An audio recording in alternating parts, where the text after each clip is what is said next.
katropa, ako nga po pala si Katropang April. Madalas nating nakikita ang fire extinguisher sa mga establishment. Ngunit alam nyo ba ang mga parts nito at kung paano ito gamitin? Alamin muna natin ang mga parte nito. Una, ang pressure gauge.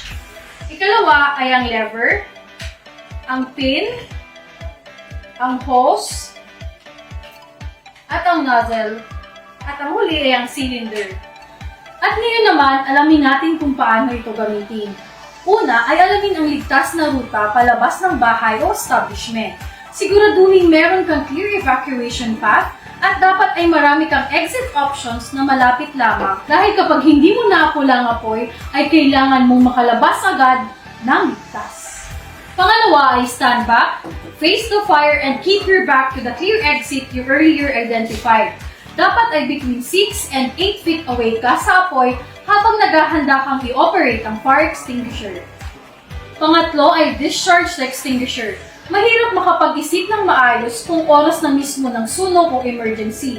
Kaya meron tayong dapat tandaan na acronym ng pag-operate ng fire extinguisher na mabilis ninyong may recall. Tandaan lamang ang acronym na PASS or PASS.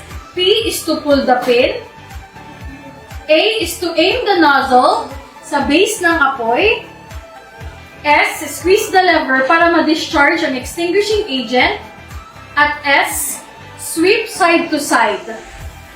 Hindi lahat ng apoy o sunog ay pwedeng apulahin gamit ang tubig. Kaya alamin natin ang classes of fires. Una ay ang Class A. Ito ay ang mga apoy involving ordinary combustibles tulad ng kahoy, papel, tela, plastic at rubber. Pwede itong gamitan ng tubig, water-based agents or foam, at multi-purpose dry chemicals katulad nito. Next ay ang Class B fires. Ito naman ay fires involving flammable and combustible liquids, gases, and greases tulad ng gasolina, alcohol, at propane. Ito ay dapat gamitan ng carbon dioxide o CO2, regular and multi-purpose dry chemical and foam. Hindi pwede ang tubig dahil mas kakalat ito. Ikatlo, ang Class C. Ito ang mga apoy involving energized electrical equipment na hindi pwedeng gamitan ng tubig. Para apulahin ito ay dapat muna i-off o i-disconnect ang electrical power at gumamit ng angkop na extinguishing agents tulad ng carbon dioxide or CO2, regular and multi-purpose dry chemical. Ikaapat ay ang Class D.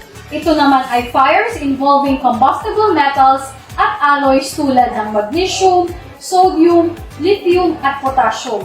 Ang gagamitin naman para dito ay dry powders. At ang panghuli, ang Class A. Ito ang klase ng apoy which involves combustible cooking fuels tulad ng vegetable or animal oils at fats.